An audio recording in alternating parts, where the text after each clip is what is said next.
Les acheteurs de prestations intellectuelles et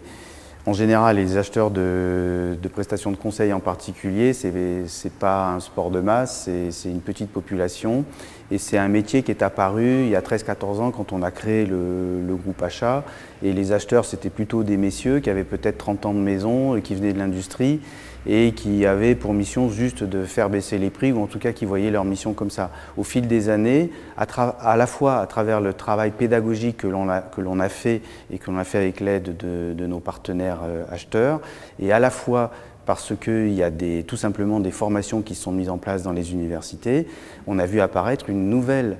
catégorie d'acheteurs, qui sont plutôt d'ailleurs souvent des jeunes femmes qui ont été formées, qui ont dans les 30-35 ans et qui connaissent bien leur métier. Donc ça a été la rencontre de ce dialogue et d'une professionnalisation des métiers qui a fait une professionnalisation renforcée de ce métier.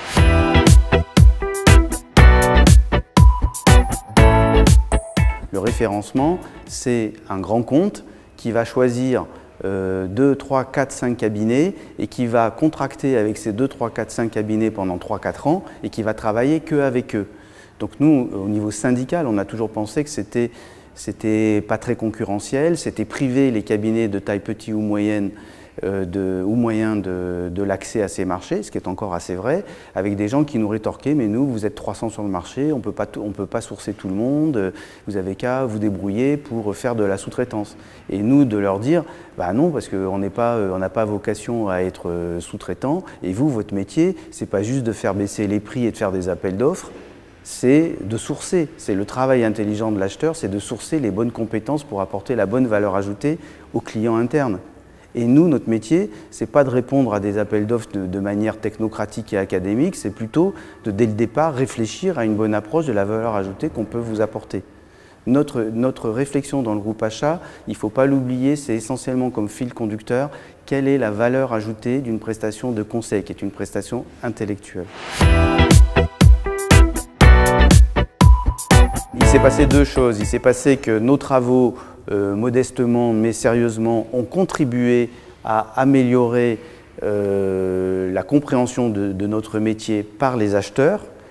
surtout parce que ce n'est pas un sport de masse, comme je le disais, et donc cette population, on a su la toucher et lui expliquer que le référencement avait des effets pervers et qu'il fallait forcément essayer de l'ouvrir à d'autres. C'est pour ça que très souvent, il y a des référencements à 2 étages, avec un référencement de cabinets qui sont officiellement agréés pour répondre à des appels d'offres en interne à une société, et puis d'autres qui sont des preferred suppliers, qui sont des gens qui peuvent, au cas par cas, être consultés parce qu'ils ont telle ou telle compétence. Donc on voit ça souvent. On voit aussi de plus en plus de grands comptes qui ne font pas appel au référencement, qui font du sourcing pur, ce que nous, on encourage. Ça, c'est d'une part donc cette évolution vertueuse qu'il y a eu dans le dialogue qu'on a eu avec les acheteurs, et puis le marché. Nous, quand on a créé le groupe Achat, il y avait un déséquilibre flagrant entre l'offre et la demande, et donc les grands comptes étaient tout puissants pour nous imposer leurs règles et leurs prix. Et puis ces dernières années, le marché du conseil va beaucoup mieux, ces 3-4 dernières années, et il y a même des compétences et des offres un peu sous tension, et comme par hasard, tout ce qui est référencement et règles contraignantes sont en train d'un petit peu s'assouplir.